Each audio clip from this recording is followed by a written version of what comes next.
Hey, hello everyone. I'm actually surprised how much my presentation will resonate with the previous one, but it's good, it proves it. But we will look at it from the perspective of misleading ads and stereotypes in game ads and why and how we can oppose them. Before that, real quick, a little intro about myself. I'm Katherine. I'm located in Lithuania, but I work at GameHouse, where our HQ is in the Netherlands. This is my first real life event in 3 years, so if I brain fart, please forgive me. I'm not used to real people. And before, I used to lead the marketing team at Tunes, which is a kids game studio. Yeah, something I didn't mention is that GameHouse, we make casual games for primarily female audience. It's match 3, time management, word games, and all of that stuff. And even from this, you can probably already tell why I selected this topic.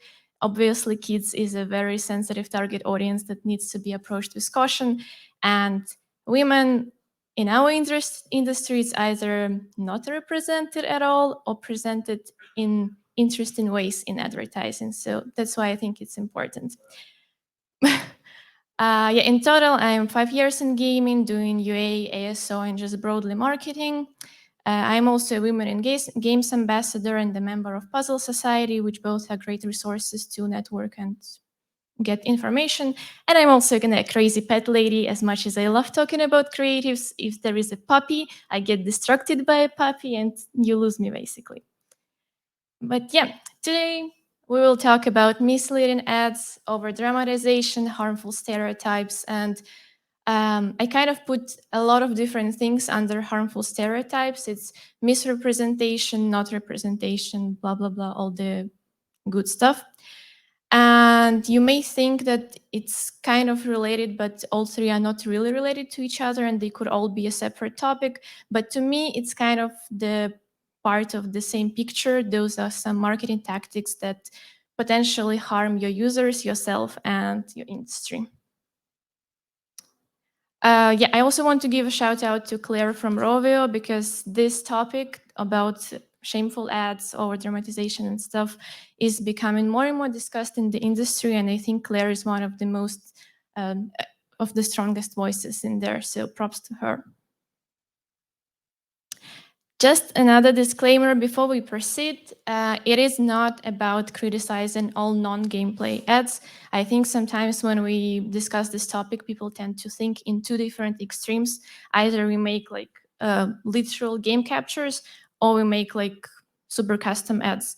No, not really. Marketing at the end of the day is a creative field and we need to capture both hearts and minds of people.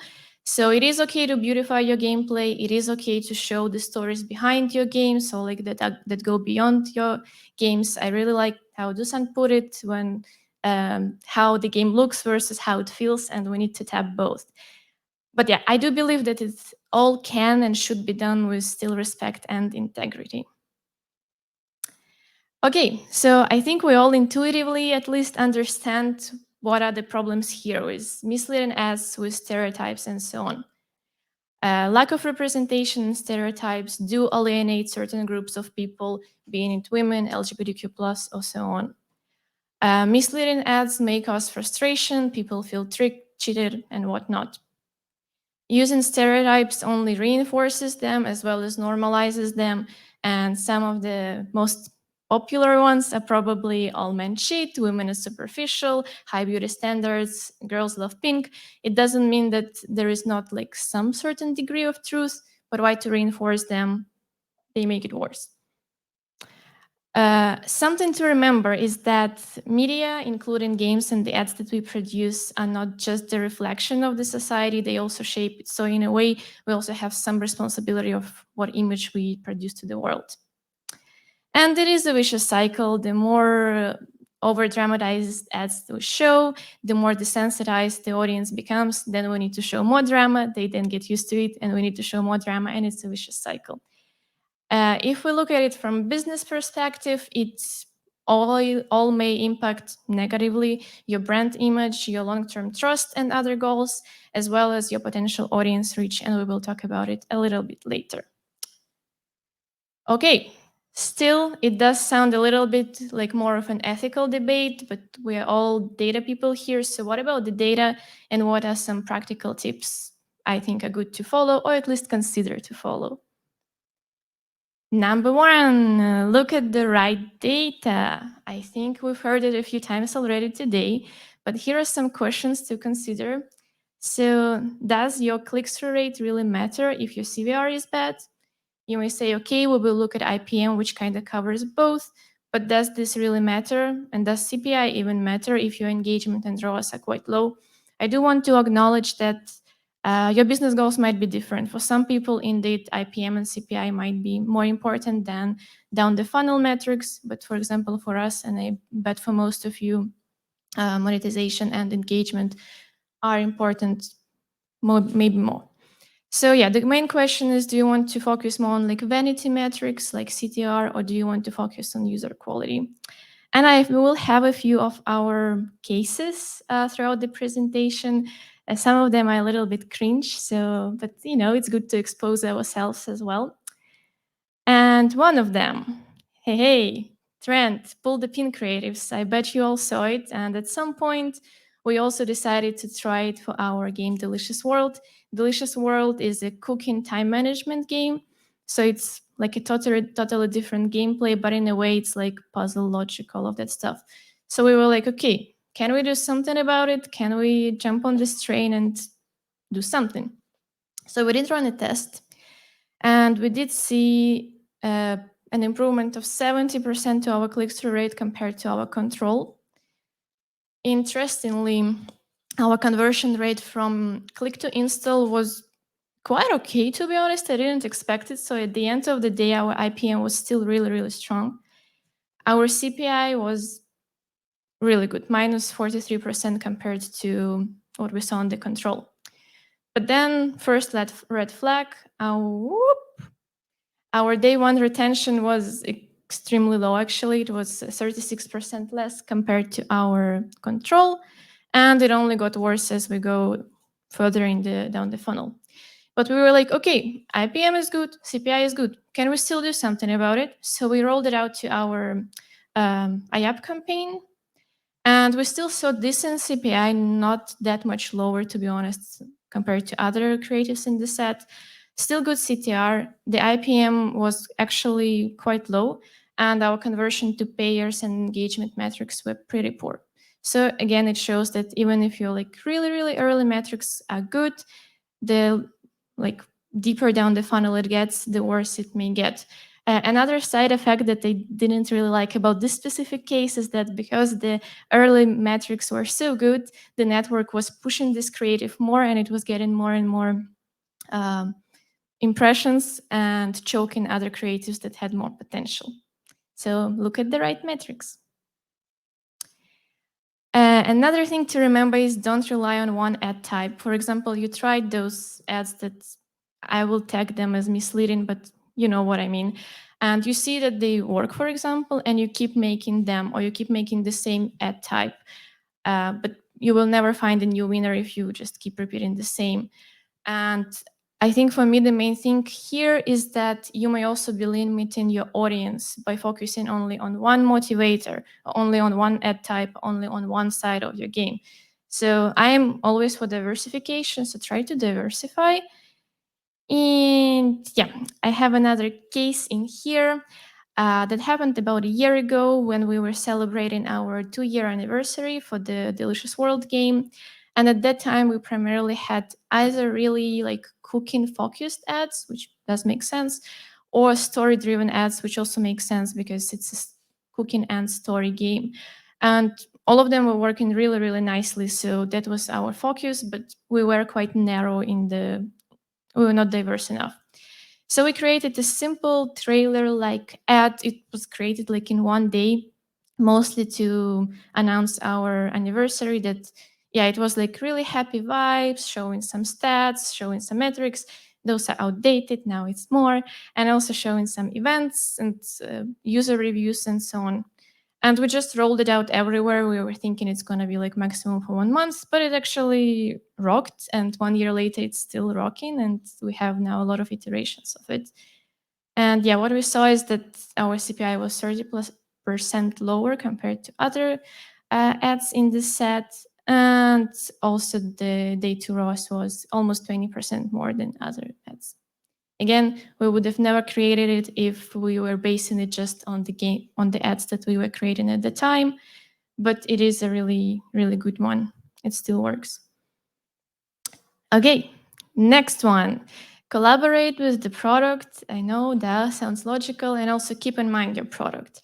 I cannot stress this enough. And I think in an ideal world, we also need to create games with marketing in mind, that everything from the game mechanic to how it looks is really like marketable. And ideally, any person who just takes a screenshot inside of your game, it can already be an ad.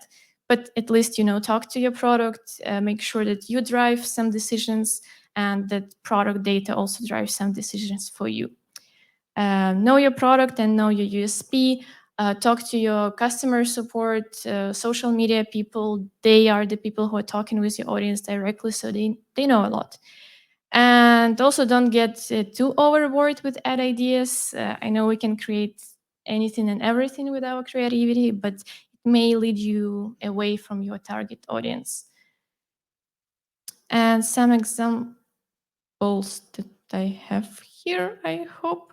Oh no, I think my GIF is kaput. Damn.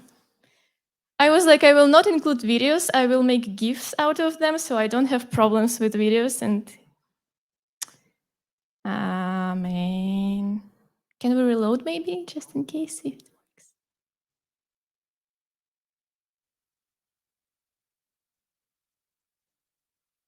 Try to present. Please work. Yes. Yes. So we have a new game released 2 weeks ago, Text Express. And this is part of the ad on the left. This is left. And what is good about this case is that this game was really created with the audience in mind, and the game itself is already full of stories that tap into a lot of emotions of people. So in a way, we don't really need to reinvent something. It already has a lot of stuff. So we have this ad as one of the example. And this particular one converts really, really well into both installers and ad watchers and paying users. So as an UA ad, it performs really, really, really well. And on top of that, we also see a lot of reviews mention how happy our users are that our ads actually look exactly the same as the game, which, it's still good communication, good PR. So I think it's nice. Think about your product. Okay. And also sometimes adding your core gameplay does the trick. I know it may sound quite logical, but yeah. So we had this ad that already performed quite well. It had like a little bit of a story segment and also the home renovation one. This is for our game Delicious B&B, which is a match 3 plus decor, so that's why it's here. And it was already performing nicely, but then we added our match 3 mechanic in there, and actually click-through rate increased by 55%. Our IPM was also really, really strong. Our CPI stayed the same, which is really interesting, but our cost per purchase decreased by 70%. And in the end, we got almost twice bigger ROAS. So this is again the reminder that you need to focus on what the USP of your game is, and don't forget that a lot of people still like match 3, and if you think that your story ads work good, sometimes try to add your gameplay. Okay, so I think it's also super important to go into competitor research with the correct mindset. You need to be still mindful about your game and audience. If you see a trend, maybe it doesn't work for you, like the one that I showed in the beginning, pin the pull one, pin the pull the pin. Yeah, it's not about our game, so maybe it will not work. Also, I really encourage you to ask questions to the ads that you see from the competitors and try to deconstruct them instead of copying. And also, again, don't forget that we never get full visibility on the creative performance from our competitors. usually what we see is the share of voice, so basically impressions, and that doesn't necessarily mean that the ad converts and that the ad performs. Rolling back to our first tip, that look at correct data. Next, sometimes still be ready to prioritize your brand and long-term goals over short-term benefits. Sometimes you can still see that your dramatized ads are working and showing good results, but I think it's a good case to spark a conversation inside of your team or your company and just ask some questions. Is this really how we want to present ourselves to the audiences and to the world? And does it really help our case long term? And I have a last case from us for this one. This is the cringiest one for me, but it's good to show this. Yeah. Basically, we were like, okay, let's see, will this work for us? We saw it so many times in the market. And we tried this icon for the B&B game, and it did work. We ran tests, we re-ran tests. It still converted really, really nicely. Like, the difference was quite big, but then we decided that no, this is not really the image that we want to be associated with and that we want to promote, and that we are ready to compromise a little bit in here. Again, as a reminder, we are like female focused company, and that's just freezing babies and moms is just not something we want to do. Okay, I stormed through this, but let's recap. So how do we oppose misleading ads and stereotypes and all of that? One, treat your audience more as human beings, not just data points. Remember that humans, but still, we cannot go away from data. So always remember to look at the right data. If this is your business goal, try to prioritize quality metrics over vanity metrics. If you haven't yet, change how you look at competitor ads. Again, ask questions, try to deconstruct, brainstorm around that. Don't forget that maybe sticking to one ad type limits your audience. Try to diversify, test, iterate, test, diversify more. Be ready to make decisions that will help your long-term goals and brand and not your short-term benefits like immediate conversions. Collaborate with the product, talk with them, ask questions, answer questions, just communicate. I will also encourage you to not use "this is how the industry works" as an excuse. I myself used it many times. I heard it many times. Don't forget that we are the industry and we can change it. Provoke discussions. So talk to your team if you feel that some of the ideas or some of the ads may cross the line of ethics. Maybe talk about it. That's how we decided to not proceed with the icon. Doesn't really relate to my topic, but just a reminder to be kind and support Ukraine. Thank you. Thank you, Katherine. Great presentation. I think, again, we have time for 2 questions. Any questions?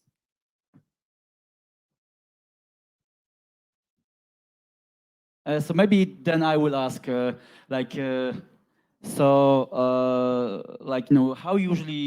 long usually takes to produce such creative in your company? Is the process? What creative type? So the examples that you kind of created, let's see the video and static images that you see as kind of winning. Yeah. So how long it took to really create the good ones? Yeah, so this is the funnest part because usually lately the winners that we see were created in less than a week, and something that takes longer to produce doesn't usually show. I mean, it's really frustrating for a creative person to see that, but it is what it is. But usually we try to keep it to under 1 week of production time. Thank you. Thank you. Thank you. Oh, okay. We have another question. What do you think about flipping the stereotypes? So using them, but in a counterintuitive way. I think that could work, but it also depends how you flip it. You know, if you flip it quite literally, like it's going to be quite a morbid example, but I saw this ads happen when a man abuses a woman, and you flip it that a woman abuses a man. No. No, that's okay. So another example would be the man cheats on the woman. Taking back your example that men always cheat on women, but then maybe the woman gets back at the man somehow and she gets the upper hand by doing this, something like that. Well, I think it still does reinforce the same stereotype. I don't see how that would help. I guess it depends on how you do it. It does, but yeah, I think if a woman gets, You can flip the it's- stereotype. That's basically what I'm saying. you So can play get around the with it, moral, yeah. you know. I mean, that could be one of the tactics, because stereotypes also exist for a reason. There is at least parts true in them, so if you can play around with them, why not? Thank you, Katherine. And then let's invite